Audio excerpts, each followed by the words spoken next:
Welcome, everybody. Welcome to our panel discussion on measuring the true impact of your projects. We do events like this once every month as a way for our members and our VIP guests to engage directly with the experts who contribute and collaborate with us here at the Digital Project Manager. My name is Galen Low. I'm the co-founder of the Digital Project Manager and your host for today. I've also got with me an amazing pair of project management's leading experts, Pam Butkowski and Stephanie Best. Today's session is all about measuring project impact beyond the Iron Triangle. So I thought maybe let's just meet our panelists. First up is Pam Butkowski. Pam, you and your team of delivery strategists at Hero recently launched a new experience for the LPGA. That's low-key making a big difference in the world of women's sports and sports equity. What was your favorite part of the 20-month project, and how much better is your golf game now? Golf game is no better than it was at the beginning of the project, unfortunately. But there were so many things to love about this one. So we redesigned the LPGA, the Ladies Professional Golf Association, their website. There was a lot to celebrate about this, the impact that it has on women's sports, giving women athletes a place to shine and really highlighting their successes and achievements. A lot of long hours, a lot of weekends, a lot of people who touched it. I pulled some of the stats the other day, and we had 74 people within the Hero organization who worked on this at some point or another. So it was a big guy, nearly 25,000 hours build to it. It was a big one. But I think my favorite thing about it is that it's one of those projects that I think that we can all kind of look back on at specific points in our careers. And we have key projects that just catapulted our careers, and the trajectory of what we were about to do next was different than it was before that. And this was that project for so many people. So it was a fun one to be on. I love that angle, by the way, just in terms of, I know we're here to talk about project KPIs and project success metrics, and why not have it? Is it the thing that's going to be on somebody's portfolio now? Is a huge win. It's something that as project managers, it's really nice. First of all, as project leaders, as anyone involved in projects, it's a good way for us to look at our team's contributions to a thing. It's not just work. It's making a difference. Super cool. Meaningful indeed. I'm going to shift over to Miss Stephanie Best.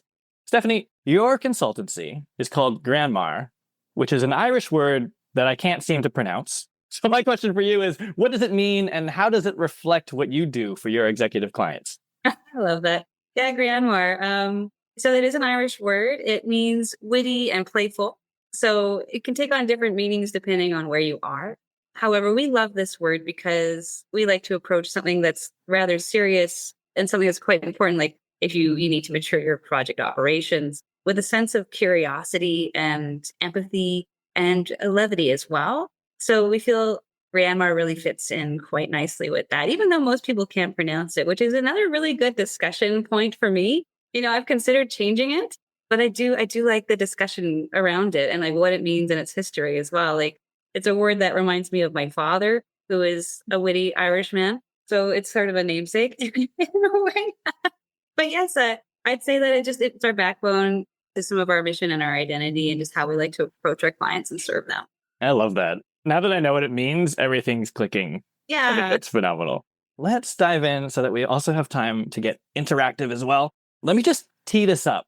The way I see it is this. The Iron Triangle of scope, schedule, and budget is taught to project people as the goalposts, the grail, the sort of raison d'etre for a project manager. And while those factors do definitely play a massive role in ensuring a project doesn't overrun the allocation of resources, it doesn't measure all that much more than that. In fact, I can name several projects that pass through the Iron Triangle beautifully before crashing into the side of a mountain in a smoldering blaze.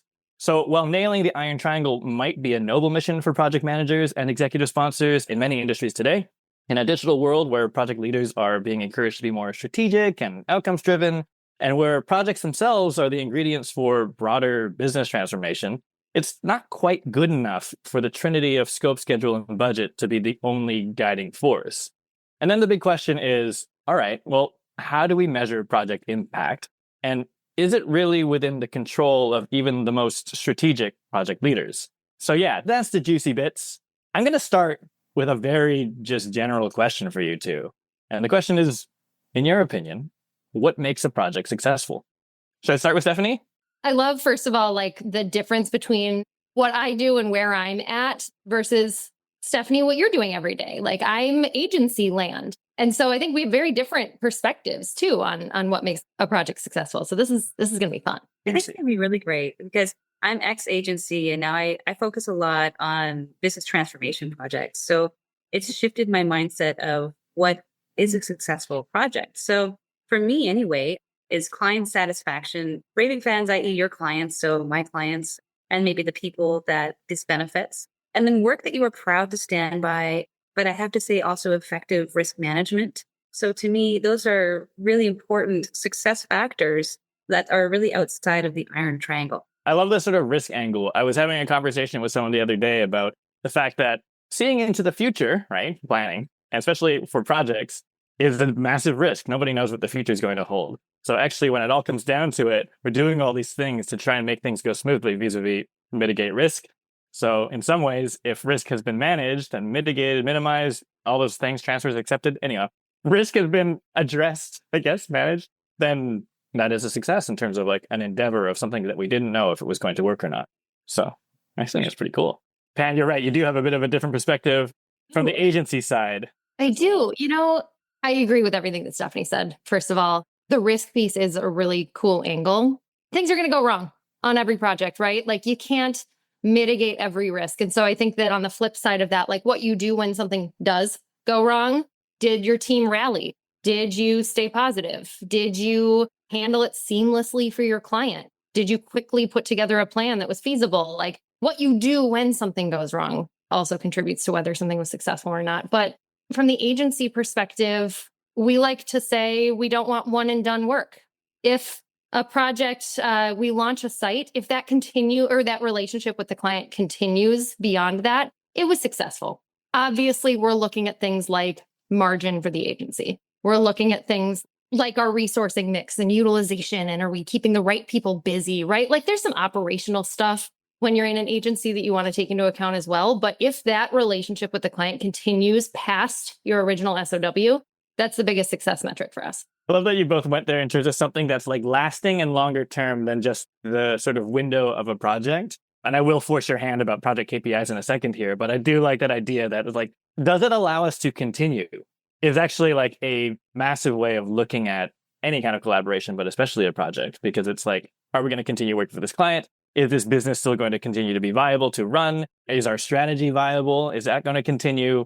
Did we burn everyone out? Now, did we have attrition? Did we have churn? Is everyone rage quitting, flipping their desk? Because that probably won't let something continue. And that's actually a really interesting way to look at it. I think it's a really important part of that is, can we continue? Galen, you touched on this at the beginning too. Like you've seen projects where technically on paper, like we hit every part of the iron triangle. It was on time, it was on budget, we delivered what we scoped.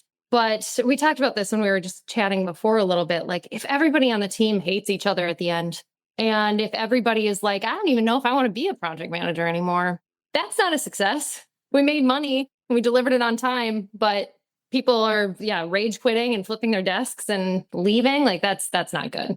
Love it. Well, I do want to get into, some of the things that you both mentioned, right? Like the actual sort of metrics themselves and measuring that sort of impact in terms of like, why does this project exist?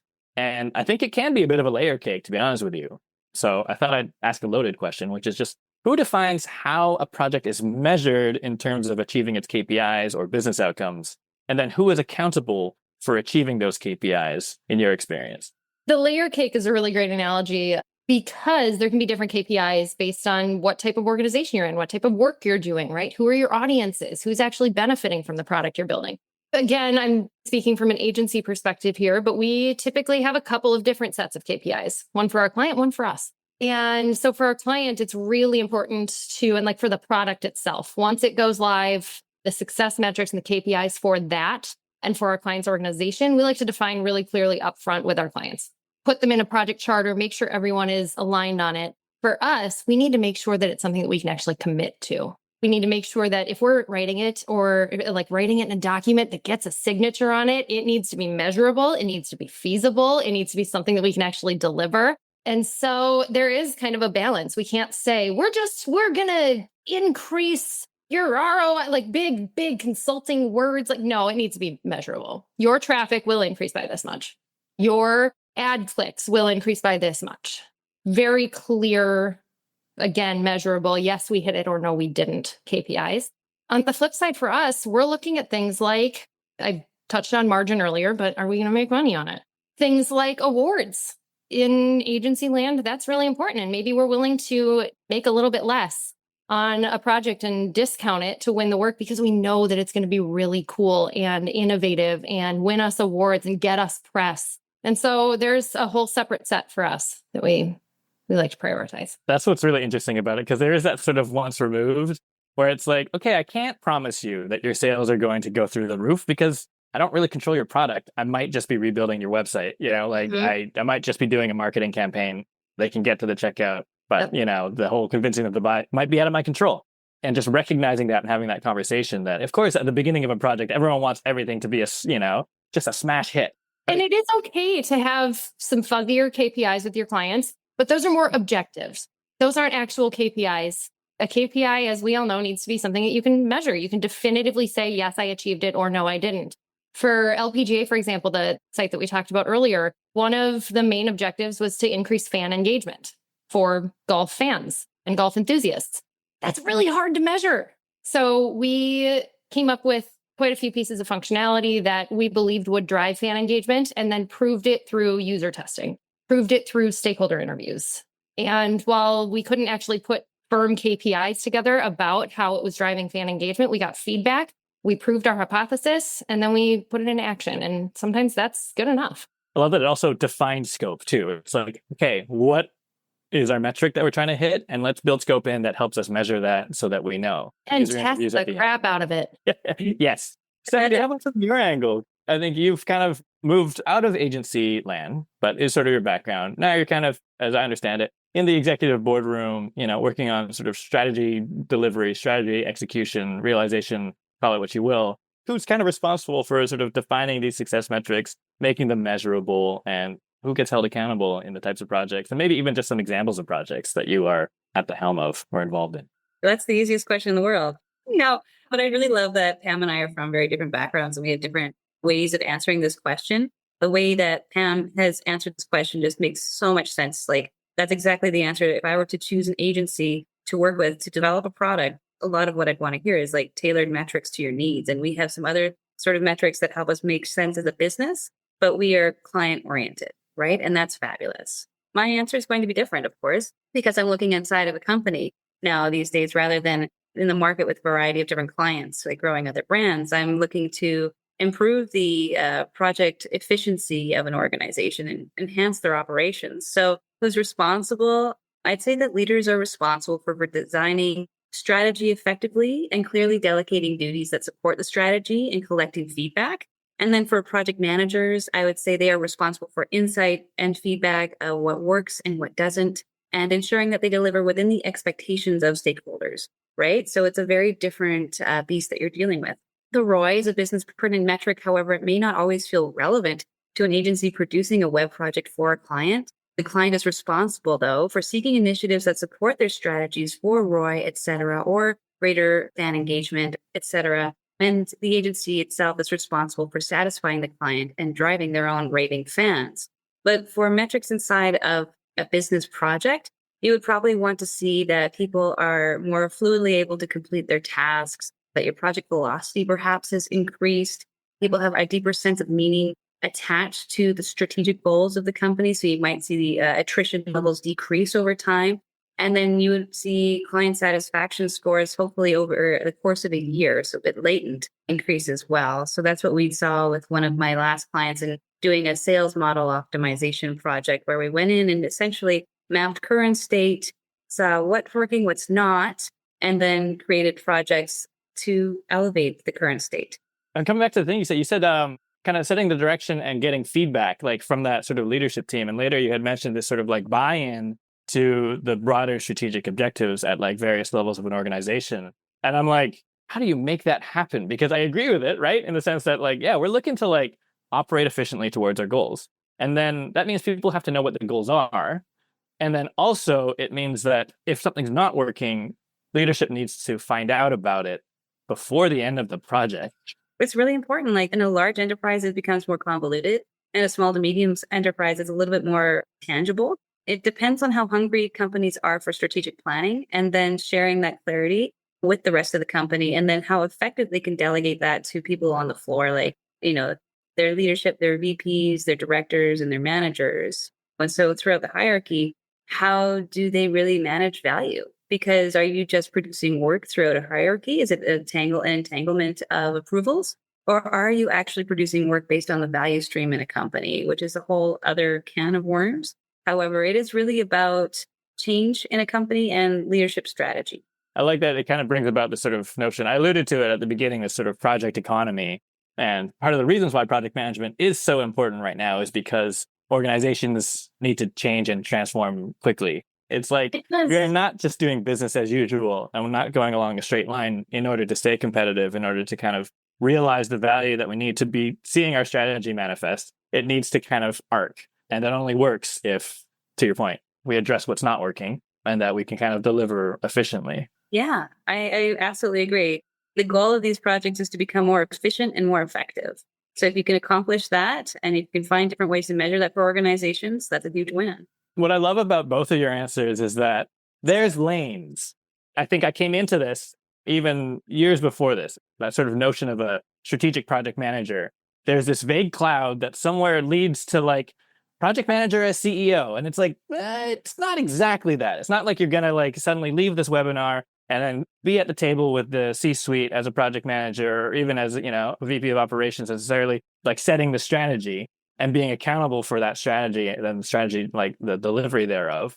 But there is this correlation between, having clear, measurable, visible goals set from the top, and then also using that sort of ladder into clear, measurable goals and or objectives that relate to that are kind of more within the realm of the sort of non-exec folks doing the work. And there has to be that sort of conversation or that translation. I'm curious, kind of from both angles, because assuming that, yes, the sort of project success metrics are related to knowing what the sort of broader business objectives are, how do you each go about defining meaningful project success metrics while staying in your lane, I guess? And how do you learn enough to know how to set those KPIs that are achievable, that are measurable, that are sort of within your grasp?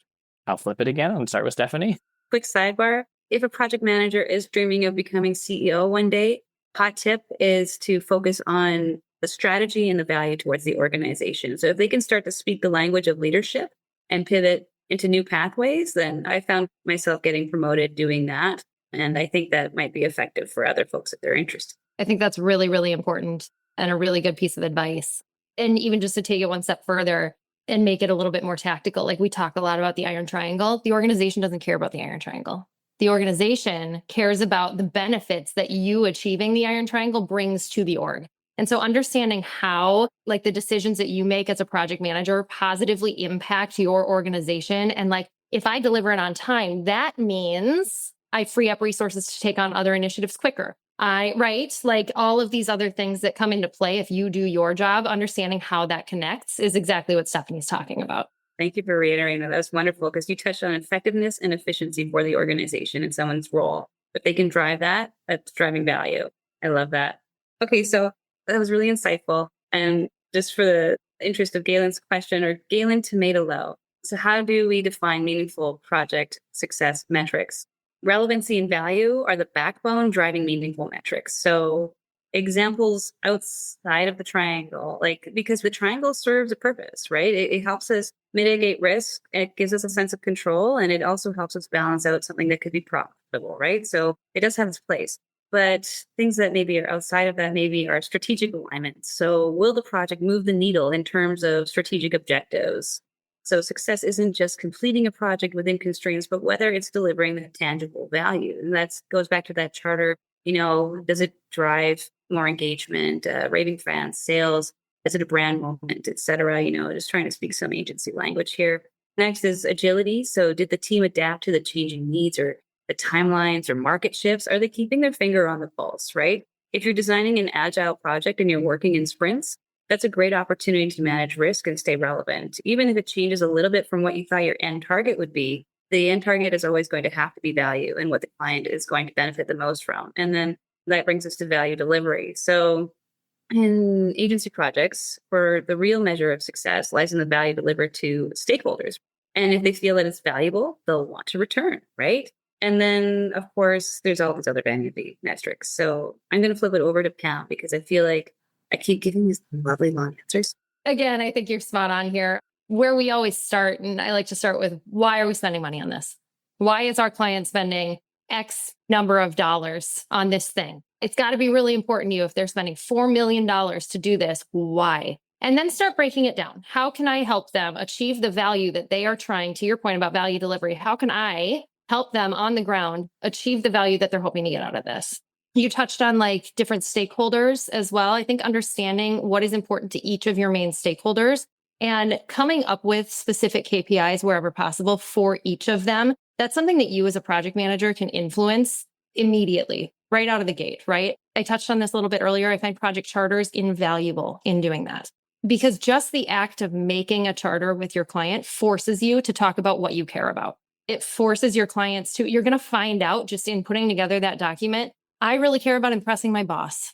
I really care about saving the company money. I really care about my next promotion. I really care about taking care of my team and making sure they look good. And then you know how to show up every day, right? Those are some of the things that as project managers, you can help impact for your clients to help them achieve their success objectives. One step further, also team charter. Let's find out for each of the team members that you're working with who are actually delivering the product. What is this going to benefit for them? Like, what are they trying to get out of it? I want to learn a new technology, figure out how to use these new innovative tools that we're using, and then build a plan around it. Like everyone can grow a little bit more. I love that so much. Team charter. I remember every single one of my agency projects, I would take people who have like worked together maybe like yesterday or like 57 times. And I would sit down with them in the room and then I'd say, okay, everybody, this is a different project. You know, like, yes, you know all these faces, but do you really know what they do? And do you really know what still matters to them? So we did a roundtable clarifying what we're going to do, like what we're going to deliver on this project, what we feel our role is, what we need in return, what we need to see from our team, and then also why it's important to us, right? And I found that builds high-performing teams. Like, oh, I actually didn't really realize you were a copywriter, or you do design as well. And so it opened up so many lanes of communication. So Pam, I love your answer. Like the team charter that is a way to succeed. It's so important too, especially on God, I'm just going to keep talking about this. On the agency side, like we do everything for our clients. And so anytime we can take an opportunity to do something for ourselves as well, help our teams come together a little bit more, like do something that helps push their careers forward a little bit more. Let's do it. Want to have a strong, stable company, right? And work with people who deliver great things and love being there. Like, I don't think there's any better situation. Yes. And let's have a little fun. Like what we do is really hard. Let's make it fun. Can I say that was the most like on theme and on brand because fun, right? It's a serious fun that we're having. It's such a crystal clear simplification is what I want to say, but distillation is what I mean. A distillation of what we're trying to do with sometimes complicated goals coming from the executive office. But fundamentally, it's like viable business. We want to keep doing it. How can we keep doing it? Well, we can't stay put. We have to do these things. And then everyone can care about that in their own way, but it does create this sort of laddering effect. And I'm not the guy to talk to about levers and drivers and OKRs and all that stuff, but you can see this like sort of basic relationship with, hey, we want to keep doing what we're doing and we need to find a reason to care. Why should I care about this? Why does it matter to me? I'm going to do my best work if I know, but someone needs to tell me what it is we're trying to do. And then someone needs to help me maybe kind of put that into something that I can remember every time I'm showing up to this project. And that's going to sort of deliver impact. And that is a great example of how to tie someone's role to strategy, you know, whether it's a project or the business. And that drives meaningful work. Just a little bit of spoiler alert if anyone from my team is listening. We actually went through this exercise, my delivery leads and we've seen like project managers in general, like focus on the weeds, very tactical, jumping right to, I need a RAID log, I need a deliverables tracker, and talk about the tactical things we are doing instead of why they matter. So we just had this conversation and I literally pushed back and said to my team, why do we exist? Why do project managers exist in this organization? And we even jumped right to tactical as well to mitigate risk. But why? So that we don't get surprised by things, but why? And we ended up distilling it, thank you for the word earlier, down to 5 things. We said we exist to quarterback and lead the team, provide value to our clients and help them achieve their goals, be the source of truth, eliminate swirl, and protect the agency. And everything we do feeds into those 5 things. And so we've actually built out our own personal kind of project management KPIs and our success metrics around those 5 things. And they don't necessarily pertain to like what we are delivering as an agency. It pertains more to the value that we are delivering for our clients through the things that we do as project managers every day. I can feel the passion from you coming through all of that. Like, that is so incredible. I love your start with why. That reminds me of this. It's probably 14 or 15 years ago now that Simon Sinek published this, but it's his start with why. And like, we probably all see that. There is so much packed in there, and you can do that in your strategic planning. You're defining your identity as your organization, and also defining like just like your roles and responsibilities. Like, that's a really great way to contextualize that. That's really good. And I like that in there, especially from the agency perspective, there is not only just protect the agency, but also help our clients achieve their goals, which also fundamentally means you need to understand what their goals are if you're going to do your job as a project manager, if you're working for Pam. I do think we can kind of dive into that a little bit as well, but I want to get into some of the tough stuff first. We were talking about, both of you have mentioned sort of like realizing value over time. And I imagine that there's some folks in the audience, and also me, where we have projects. Like, I definitely have projects from my past that are still generating their return on investment to this very day. I've moved on long ago, decades ago. Okay, a decade ago. I'm dating myself now, but I think there's this sort of latent impact that project managers aren't always around to see. And I'm wondering if people are wondering as well, how do you measure latent impact that happens long after you as the project manager have moved on to other projects? Can you, do you, what is something that can tie a project manager to like longer term impact, not just we launched, it was pretty good, at least for the first 30 days, and then I like shifted on. We like to put into practice, even if it is a one and done project, we want to make sure that we understand where the product can go long term, right? Where can it go next? What does this thing look like in 6 months, a year, 2 years, 5 years from now? Obviously, we don't want to leave our clients with something that they need to tear down and rebuild 5 years from now. We want it to continue to grow and provide them with something quality and stable that is going to serve them for a long time. And so having a vision in our heads about what it should look like a year from now, 2 years from now, even if we aren't doing the work, even if we've set up our clients to own the product and continue to build it on their own, having something to look back at it and say, did it achieve what we wanted it to do 3 years from now? Did they build this big piece of functionality that we said would revolutionize their industry? Yes, cool. And in some cases, is it doing what it was created to do? Sometimes it's not cool, big, sexy, innovative stuff that we're doing. Sometimes they need a way to manage, like our clients need a way to manage a lot of content in an easy way. If I go back and look at a marketing site that was created with that goal in mind, like if I look at it a year later and the content is still easy to understand, we did it. It is still paying off. You know what I really love about that is because so many people come to me and they struggle because they're trying to put together their CV or their portfolio and they're like, I don't know what percent we increased traffic by. I wasn't there for that measurement. To your point, you're like, well, is the thing still happening? Are they still managing their own content? If that's true, Does then it still do what we wanted it to do? And again, back to all of our points earlier, like understanding the why. Why did we even do it in the first place? It isn't just to increase click-throughs by whatever percent. There are bigger goals than that. And so understanding why your clients or why your organization is spending the money that they're spending on the thing that you're building is important. that comes back to what Stephanie said, right? Speaking the language of strategy, not the language of click-through rates. You could also speak the language of click-through rates. But yeah, the bigger thing. You could. It's a different conversation, though.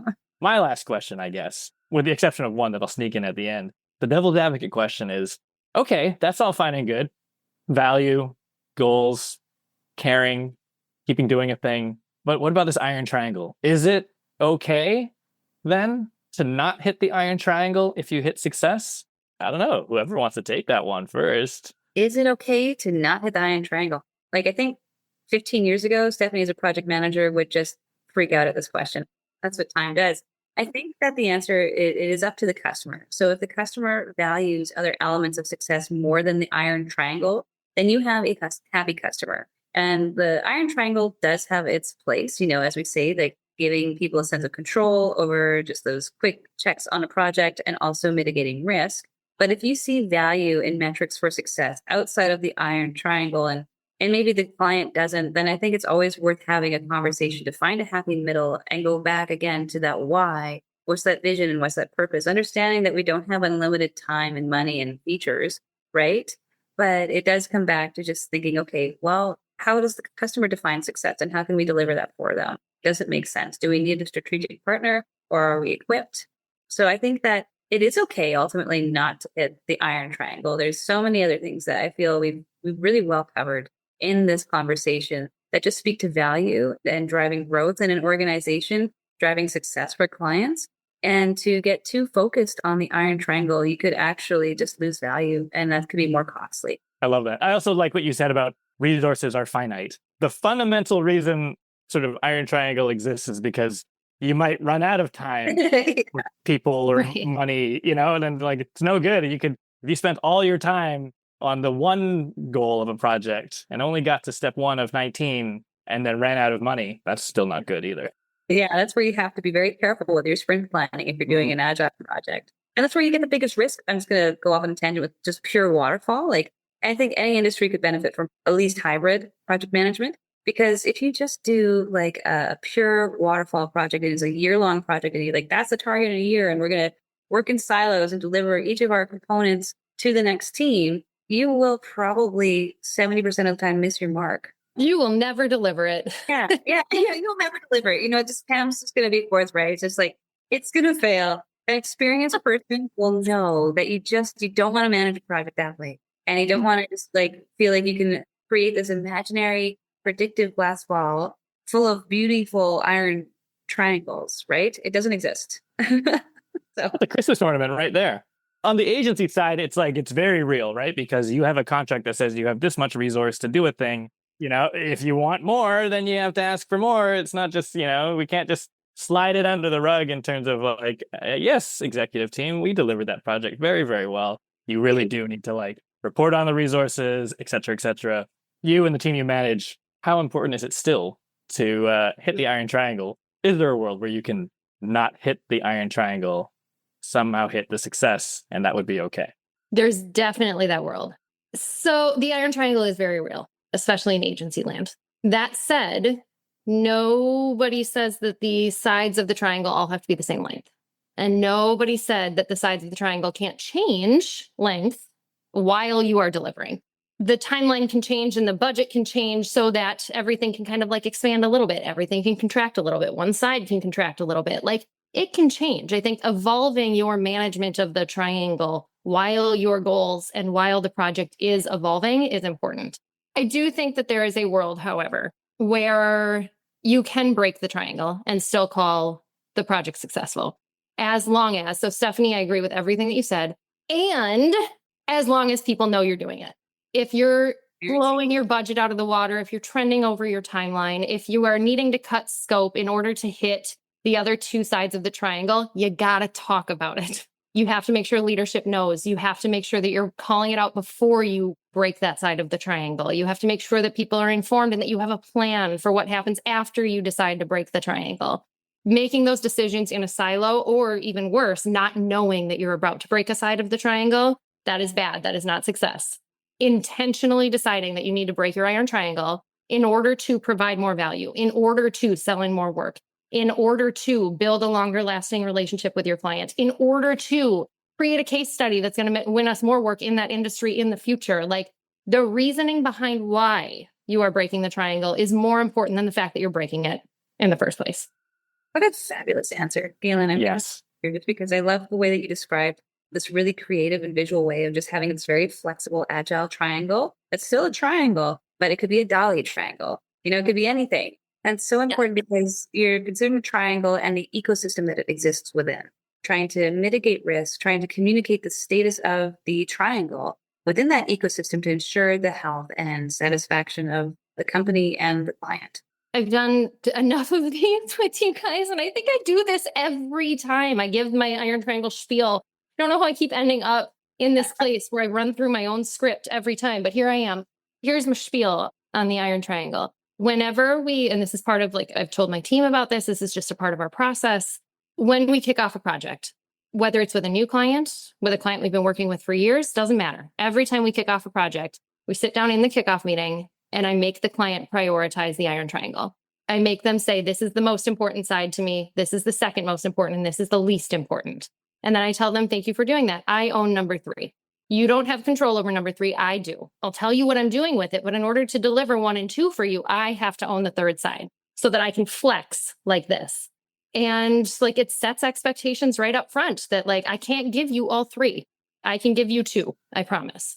All of this is just like, the reality. And Pam, like you're framing from the agency side, and just because you're Pam, like this whole notion, like it is about money. It is about resources. It's this is a transactional thing. Like, why are we spending money on this thing? It's not finite. Time is not finite. But we can use this triangle as a way to have a conversation, as a way to educate and manage expectations, not because it's fixed, but because it's not fixed, so that we can have the conversation to be like, to hit your goal, we need to play with the triangle a little bit. What do you want to do? Yeah, Stephanie hit the nail on the head earlier when she said that the sides of the triangle are finite. They can't go on forever. And so you have to have a mechanism or a lever to pull to make sure that you're managing to the finite sides. One of them has to flex. I'm going to go into Q&A time.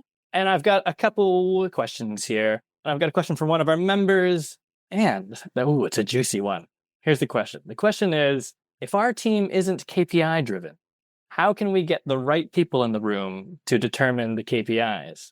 Well, why isn't the team KPI driven in the first place? And what do they value in terms of KPIs? That'll be my first question, is understanding that. What is the root cause of that? And then if you're looking for the right people, I think determining what is valuable and important to you and what problems you're trying to solve and what value you're trying to drive will inform the type of KPIs, which is a Google away once you have the first answer. No, I like that. It's like the importance of measurability, right? That's what I'm garnering from the question, is that we've kind of like, we don't set goals or measure things. And I'm like, it's probably going to be a problem for me to measure success. So yeah, I agree. It kind of needs to start with a bit of an education piece. Yeah, I agree with that. I'm going to move to the next question, which is as follows. Next question is, in organizations that have both team leads and project managers, is it still the project manager's responsibility to create opportunities for team members to grow? Pam, I think you have thoughts. Yes. No, you know what? We have the word manager in our title for a reason. You are leaders by nature. It doesn't need to be in HR management for you to give a shit about the people you're working with. That's just being a part of a team. I don't think that it's even just solely falling on the project manager. We should all just be looking out for each other. And again, like, let's just plug the charter one more time, shall we? Doing the team charter up front and understanding what people want to do, what they want to take on, what they're excited about, like what they're hoping that project does for their careers. Like, you are in a seat as the project managers calling the shots and building the plan. You're in a place and in a seat where you can give them those opportunities. If you've got a content author who's really passionate about getting into QA, let them build them in the plan. Have them shadow your QA team. Of course, again, communicate. Make sure that you're talking to their manager and that the things that you're doing on the project fit into their overall goals and where they want to go in their career at the organization. But yes, help them. They will do the same for you. And if I could add a little bit more to it, is even if you don't hold the carrots to promote them directly or change their function in the organization, you can still open up communication channels. You can encourage them. You can let them shadow, trial and error, and then give really good feedback about someone who's really curious and wants to try something new, because it helps them navigate those conversations and kind of have like a bit more of a leg to stand on when they're talking to their manager saying, yes, I love coffee, but I really love to QA. I want to try this for a bit. I have this question that actually ties into another question that I see in the chat. Pam, could you please restate and maybe elaborate a bit more on those 5 reasons why your PM team exists? Okay, so the 5 things were quarterback and lead your team, provide value to our clients, and help them achieve their goals, be the source of truth, eliminate swirl, and protect the agency. So we actually took those, we're calling it our North Star. We took those 5 points of the star and then took them to tactics and then tools. So under leading the team, one of the expectations in there would be to call the plays. We got real sportsy on this one. So how you do that, you need to know the needed next step, get clarity if you don't know what's needed, ensure that those are responsible for executing know what is expected of them. Work with other leads across the agency to be able to direct your project team if they are unclear so that they can manage their own teams as well. That's kind of the expectation. And then in order to do that, we have a clear project plan. And now we're getting into the tactical things that we started with. Remember when I said we make project plans? That's a tool that we use in order to call the shots and call the plays. project plans, our staffing and resourcing plans, clear what's on deck for each week so that every team member knows what's expected of them for the week, running really clear and succinct stand-ups. So we went through that for each of the 5 points of our North Star so that the tools ladder up to why does it matter? Tools that help us call the plays. It is like a sport. Like Right. the company's not a family. It is a sports team. Yeah. It's funny because I've got 3 delivery leads who helped put this together with me. And 2 of them were like, I don't sports ball. Like somebody else has to take this one. Oh my gosh. It's me. It's totally me. That's awesome. I think we might have time for one question, which is a bit of a can of worms. What is your opinion about OKRs? I think they're important for strategy. They truly have a lot of value there. I think that should inform like your strategy as a company, your role as an individual, projects that you do. In general, I think they add value, but I don't think they really determine necessarily what you're producing. I think that they're just supporting pillars for success. I agree with that. I think they're very important to ensure that you're moving in the right direction. When you're making day-to-day decisions, you should make sure that they work in favor of any OKRs that you're working against, but they're meant to be directional. They're meant to be like you're spot on when you said they're needed for overall strategy. Absolutely. I develop OKRs for my practice as a whole. We don't do them on an individual project basis. But for the project management team at Hero, we have OKRs to make sure that the things that we're doing, the North Star, fits into what we're trying to achieve. More internally facing rather than externally facing. Yes. And the work that you accept maybe supports some of those internally facing OKRs, or maybe the work that you reject. You never know. But yeah, and then ultimately when you accept something, it should just kind of fit into the natural flow of the work. So when people are falling in line with their roles and responsibilities, they know that a project, okay, this is who we are as an organization, this is our strategy, and we know what we're delivering for this client. So it's a win-win scenario. So knowing who you are and what you can do, and then how you drive value. And the OKR is kind of in the background behind all of that. Gosh, that was a whole can of worms in like 2 minutes. Congratulations, panelists. Thank you again, Pam. Thank you, Stephanie. So many gold gems there. So much fun that we had. This is what we're all about.